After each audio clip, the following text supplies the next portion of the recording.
কাউকে কিচ্ছু বলতে হবে না। সত্যিটা এখনই সবার সামনে চলে আসবে।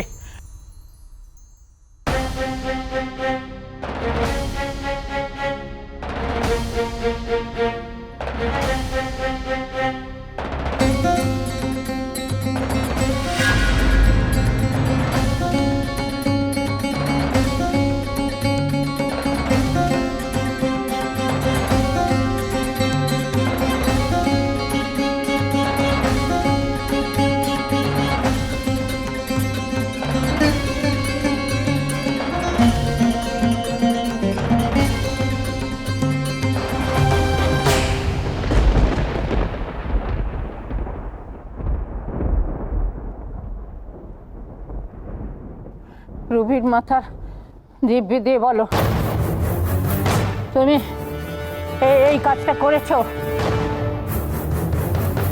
আজকের দিনে টিপুকে মাংস খাইয়েছো?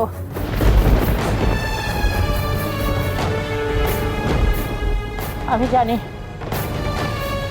মেয়ের মাথায় হাত দিয়ে মিথ্যা কথা বলবে না। সত্যি কথাটা বলো মেজ বৌমা, কি হলো? সত্যিটা বলো, সত্যি করে বলো মেজ বৌমা, বলো। হ্যাঁ, আমি টিপুকে খাইয়েছি মাংস।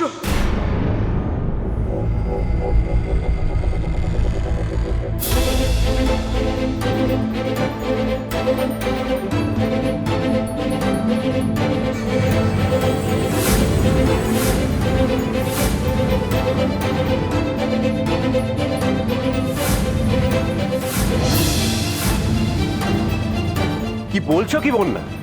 তুমি সত্যি এটা করেছো? তুমি এত বছর ধরে এ বাড়িতে রয়েছো, মঙ্গল অমঙ্গল নিয়ে মা আর বউঠান কতটা সেন্সিটিভ তুমি জানো না? তুমি তারপরও টিপুকে মাংস ভাত খাই দিলে।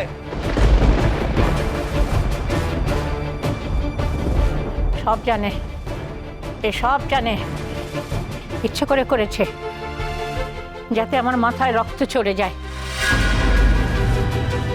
কি চাইছো কি তুমি মেজ বৌমা? এসব দেখলে আমি মাথা ঠিক রাখতে পারবো না, রেগে যাব, চিৎকার করব। আমার শরীরের কতটা ক্ষতি হবে এসব জেনেও যখন তুমি এসব ঘটিয়েছো, তখন তুমি নিশ্চয়ই চাইছো আমি মরে যাই। মা,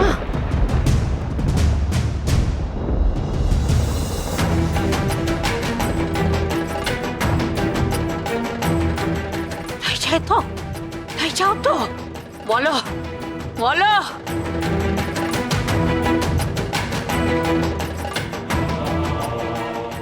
রবি, রবি সর। মা, মা কি করছেন? মা আপনি শান্ত হন, আপনার শরীর খারাপ হয়ে যাবে। আমি শান্ত হন। আমি ঠিকই বলেছি বড় বৌমা। মেজো বৌমা চায় আমি মরে যাই, না হলে কাজলকে দিয়ে নিজের জন্য মাংস ভাত মারাতেও না, আর টিপুকে আজকের দিনে মাংস খাওয়াতেও না। আহ, এ বাবা, মেজো বৌদি তুমি এত অলস! এইটুকু একটা মানে মাংস ভাত বেড়ে খাওয়াতে হবে, সেটাও নিজে হাতে করলে না, কাজলকে দিয়ে করালে। নিজে হাতে করলে তার কোনো প্রমাণ থাকতো না। মেজ বৌদি, তুমি একজন হেডমিস্ট্রেস হয়ে এটা কি করে করতে পারলে? জাস্ট ভাবো তো, রুবি আজকে এখানে দাঁড়িয়ে ও কি শিক্ষাটা পেল?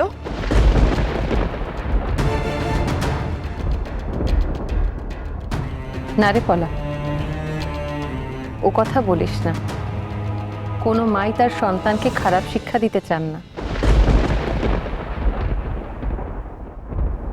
এই আমার ক্ষেত্রেই দেখ, আমি তো টিপুকে কতবার বলেছি এসব নিয়ম মানে।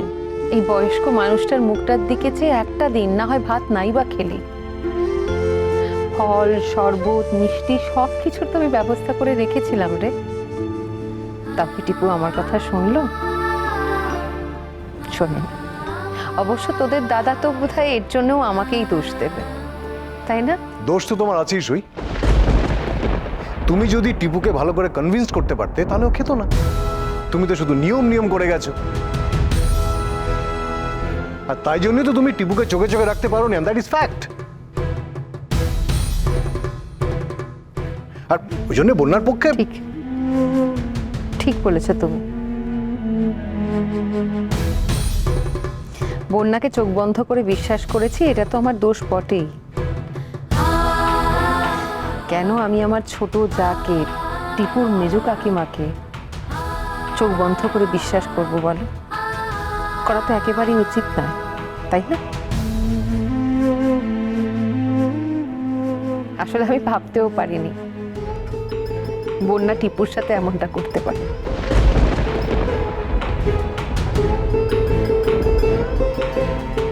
আমার ছেলেটা ছোট থেকে বড় হয়েছে ওর কাছে, ও ভালোবেসেছে, পড়িয়েছে, নিজের হাতে মানুষও করেছে।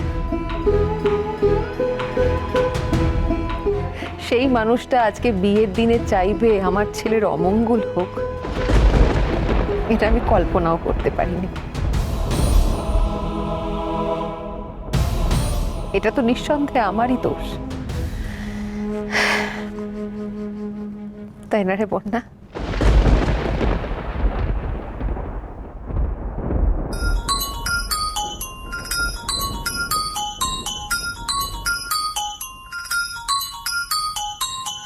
এ কি সুজাতার মা আবার আমায় ফোন করছেন কেন?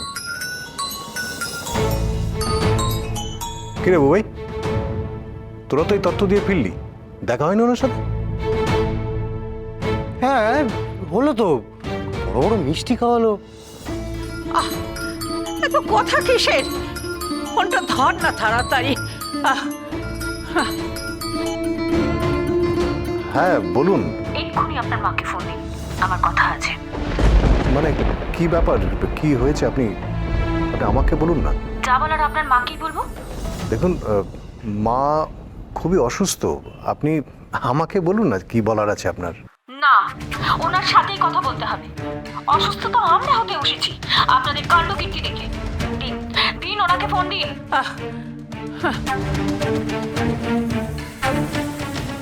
উনি শুধু তোমার সঙ্গেই কথা বলবেন বলছেন মা, বলছেন খুব দরকার। দে, আমাকে ফোনটা দে। এই না না দাদা, মাকে কানে ফোনটা দিস না। সত্য অ্যাটাকের পর কানে ফোন নেওয়া উচিত নয়। ফোনটা স্পিকারে দে না। মা শুনছে কথা, আপনি আপনি আপনি বলুন। ছি ছি ছি ছি ছি মাসিমা, এই আপনারা ভদ্রলোক বিয়ের আচার অনুষ্ঠান নিয়ে মজা করছেন। ছেলের গায়ে হলুদের বদলে খানিকটা জল রং গুলে পাঠিয়ে দিয়েছেন।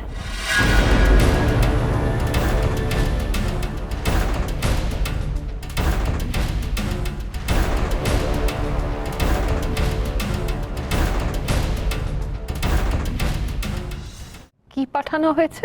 এমন ভাব করছেন যেন আপনারা কিছুই জানেন না। কেন পাঠিয়েছেন ওই জল রঙগুলো হলুদ? আপনারা চান না সুজাতার গায়ে টিপুর গায়ের হলুদ লাগুক, তাই না? বিয়ে দেওয়ার ইচ্ছা আছে কি নেই আপনাদের? আমি আসল হলুদটা বদলে ওখানে লুকিয়ে হলদে জল রং দিয়ে রাখবো, ওটা ধুলেই উঠে যাবে, বুঝলি?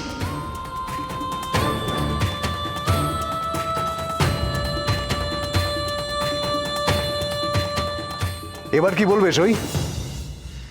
বন্যা টিপুকে মাংস ভাত খাইয়েছে বলে তোমরা তো খুব মঙ্গল অমঙ্গল শুরু করলে। এবার টিপুর গায়ে যে হলুদ দেওয়ার কথা ছিল সেটা তো তুমি বেটেছিলে, তাহলে সেটা জল রং কি করে হয়ে গেল বলো?